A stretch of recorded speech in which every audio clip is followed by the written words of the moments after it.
ভারতীয় ভিসা প্রত্যাশী বন্ধুরা সকলকে জানাই সালাম বা আদাব। অবশেষে আপনাদের বহুল প্রতীক্ষিত ভারতীয় ট্যুরিস্ট ভিসার এলো বিরাট সুখবর।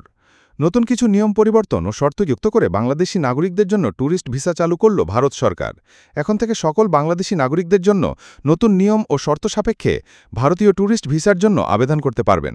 এই ট্যুরিস্ট ভিসা চালু করার অনেক কারণ রয়েছে, তবে কিছু উল্লেখযোগ্য কারণ হল কলকাতার বিভিন্ন বাজারে, বিশেষ করে নিউ মার্কেট, গড়িয়াহাট এবং সদর স্ট্রিটের মতো এলাকায় বাংলাদেশি ক্রেতার সংখ্যা একেবারেই শূন্যের কোটায় নেমে এসেছে।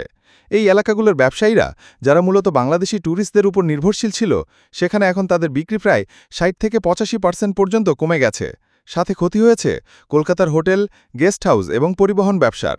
বাংলাদেশিরা ভারত ভ্রমণের সময় প্রায় শহরের বিভিন্ন হোটেলে থাকতে এবং ট্যাক্সি ও উবার ব্যবহার করতে অভ্যস্ত ছিলেন, কিন্তু বাংলাদেশি নাগরিকদের জন্য ট্যুরিস্ট ভিসা বন্ধ থাকায় এই খাতগুলো ব্যাপক লোকসানের মুখে পড়েছে। এবং চিকিৎসা ভিসায় ভারত ভ্রমণ চালু থাকলেও ট্যুরিস্ট ভিসা বন্ধ থাকায় অনেক রোগী ও তাদের পরিবারের সদস্যরা ভোগান্তিতে পড়েছেন। কারণ একজন রোগীর সাথে একজনকে নিতে পারলেও ওই একজনের পক্ষে রোগীকে সামলানো সম্ভব হয় না, ফলে আরও ২-১ মানুষের যাওয়ার প্রয়োজন ছিল, তা কিন্তু সম্ভব হচ্ছে না ট্যুরিস্ট ভিসা বন্ধ থাকায়। তাই সব মিলিয়ে শুধু কলকাতার ব্যবসায়ীদের আর্থিক ক্ষতি দাঁড়িয়েছে ৫,০০০ কোটি রুপি। আর এই ক্ষতি পুষিয়ে নেওয়ার জন্যই পুনরায় চালু হচ্ছে বাংলাদেশি নাগরিকদের জন্য ভারতীয় ট্যুরিস্ট ভিসা। আপনারা যারা ভারতীয় ট্যুরিস্ট ভিসার জন্য আবেদন করতে চাচ্ছেন, তাদের জন্য আজকের ভিডিওটি অত্যন্ত গুরুত্বপূর্ণ হতে চলেছে, কারণ আমি এই ভিডিওতে জানাবো নতুন কি নিয়ম ও শর্ত যুক্ত করে চালু করল ভারতীয় ট্যুরিস্ট ভিসা। কারা পাবেন ভারতীয় ট্যুরিস্ট ভিসার জন্য আবেদন করতে? এই সকল প্রশ্নের উত্তর জানতে হলে ভিডিওটি একটুও না টেনে ধৈর্য সহকারে সম্পূর্ণ ভিডিওটি দেখবেন। আর যদি ভিডিওটি না দেখেন, তাহলে পড়তে পারেন ভিসা প্রত্যাখ্যান বা বিলম্বের মতো সমস্যায়। তো চলুন বন্ধুরা, শুরু করা যাক। রাজনৈতিক অস্থিরতা এবং নিরাপত্তা সংক্রান্ত উদ্বেগের কারণে ভারতীয় কর্তৃপক্ষ বাংলাদেশি নাগরিকদের জন্য ট্যুরিস্ট ভিসা সাময়িকভাবে বন্ধ রেখেছিল। মূলত বাংলাদেশে ক্ষমতার পালাবদলের পর উদ্ভূত পরিস্থিতি এই সিদ্ধান্তের পেছনে মূল কারণ হিসেবে কাজ করেছে। অনেক কূটনৈতিক সূত্র মনে করে এটি দুই দেশের মধ্যে সম্পর্কের অস্বস্তির একটা লক্ষণ।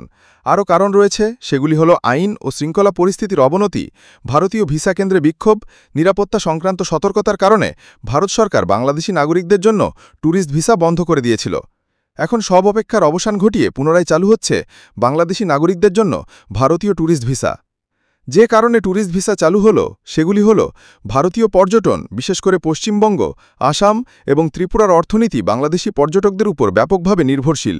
প্রতি বছর বিপুল সংখ্যক বাংলাদেশি ভারত ভ্রমণ করেন, যা ভারতের হোটেল, রেস্তোরাঁ, পরিবহন এবং খুচরা ব্যবসায় উল্লেখযোগ্য অবদান রাখে। ভারত বাংলাদেশি নাগরিকদের জন্য চিকিৎসা পর্যটনের একটি প্রধান কেন্দ্র।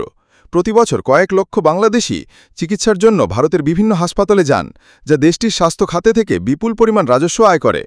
পর্যটন ভিসার আওতায় অনেক ক্ষুদ্র ও মাঝারি ব্যবসায়ী কেনাকাটা এবং বাণিজ্যিক কারণে ভারতে যাতায়াত করেন। এর ফলে দুদেশের মধ্যে অনৌপষ্ঠানিক বাণিজ্যও গতিশীল থাকে। ভিসা বন্ধ থাকলে এই আর্থিক কর্মকাণ্ডে স্থবিরতা দেখা দেয়, যা ভারতের জন্য আর্থিক ক্ষতির কারণ হয়। এই সকল দিক বিবেচনা করে তাদের সকলের ক্ষতি পুষিয়ে নেওয়ার উদ্দেশ্যেই ট্যুরিস্ট ভিসায় আবেদনের জন্য কিছু নতুন শর্ত ও পরিবর্তন নিয়ে চালু করল বাংলাদেশি নাগরিকদের জন্য ভারতীয় ট্যুরিস্ট ভিসা। সেই সকল শর্ত ও পরিবর্তন মানলেই পেয়ে যাবেন ভারতীয় ট্যুরিস্ট ভিসা। সকল সমস্যা সমাধানের জন্য পদক্ষেপ নিয়ে কলকাতার চেম্বার অফ কমার্স এবং বিভিন্ন ব্যবসায়ী সংগঠন ভারতীয় পররাষ্ট্র মন্ত্রণালয় ও কেন্দ্রীয় সরকারের কাছে অনুরোধ জানিয়েছে যেন দ্রুত ট্যুরিস্ট ভিসা আবার চালু করা হয়। তাদের মতে ভিসা বন্ধ থাকার কারণে দুই দেশের মধ্যে বাণিজ্যিক সম্পর্কও ক্ষতিগ্রস্ত হচ্ছে। চলুন নতুন শর্ত ও পরিবর্তন সম্পর্কে জেনে নিই। আবেদনকারী যদি প্রাপ্তবয়স্ক হন, তাহলে অবশ্যই জাতীয় পরিচয়পত্র লাগবে। অপ্রাপ্তবয়স্কদের জন্য জন্ম নিবন্ধন সনদ লাগবে। গত ৬ মাসের ব্যাংক স্টেটমেন্ট জমা দিতে হবে এবং অবশ্যই আপনার পাসপোর্টে ন্যূনতম $১৭০ এন্ডোর্সমেন্ট থাকতে হবে, যা আগে ছিল $১৫০। আপনার বর্তমান ঠিকানার প্রমাণ হিসেবে বিদ্যুৎ, গ্যাস বা পানির বিলের ফটোকপি জমা দিতে হবে। বিলটি অবশ্যই সাম্প্রতিক ৩ মাসের মধ্যে হতে হবে, যা আগে ৬ মাসের মধ্যে হলেই হতো। হোটেল বুকিংয়ের প্রমাণ ও ফ্লাইট টিকিট বুকিংয়ের কপি প্রদান করতে হবে। তবে সকলে পাবেন না এই ট্যুরিস্ট ভিসা। শুধুমাত্র যারা আগে ভারত ভ্রমণ করেছেন তারাই পাবেন আবারও আবেদন করতে। এখানে আবার শর্ত রয়েছে, যেমন আপনি আগে ভারতের কোন কোন জায়গায় ভ্রমণ করেছেন, কোন হোটেলে ছিলেন, কোনো অকারেন্স করেছিলেন কিনা, কোনো তথ্য ভুল দিয়েছিলেন কিনা, এই সকল বিষয় যাচাই বাছাই করেই আপনাদের বহুল প্রতীক্ষিত ট্যুরিস্ট ভিসা পেতে পারেন। মনে রাখবেন, ভারতীয় দূতাবাস বা ভিসা আবেদন কেন্দ্র আইভ্যাক প্রয়োজন মনে করলে যে কোনো মুহূর্তে আরও অতিরিক্ত কাগজপত্র চাইতে পারে। তাই আবেদন করার আগে সব কাগজপত্র সঠিক এবং নির্ভুলভাবে প্রস্তুত করে নেওয়া অত্যন্ত জরুরি। পরিশেষে অর্থনৈতিক স্বার্থ, শক্তিশালী দ্বিপাক্ষিক সম্পর্ক বজায় রাখা এবং বাংলাদেশি নাগরিকদের ব্যাপক চাহিদার কারণেই ভারতীয় ট্যুরিস্ট ভিসা চালু রাখা হয় এবং যে কোনো সাময়িক স্থগিতাদেশের পর দ্রুত পুনরায় চালু করার পদক্ষেপ নেওয়া হয়। তো সম্মানিত ইন্ডিয়ান ভিসা প্রত্যাশী বন্ধুরা, আশা করি আজকের এই ভিডিওটি আপনাদের অনেক অনেক ভালো লেগেছে। আর ভিডিওটি ভালো লেগে থাকলে ভিডিওতে লাইক করে দিবেন, আপনার কোনো প্রশ্ন থাকলে কমেন্ট করুন এবং যারা ভারতীয় ভিসার গুরুত্বপূর্ণ আপডেট সবার আগে খুঁজছেন তাদের সঙ্গে ভিডিওটি শেয়ার করুন। তো দেখা হবে বন্ধুরা পরের কোনো ভিডিওতে। ততক্ষণ পর্যন্ত সকলে সুস্থতা কামনা করে এখানেই শেষ করছি।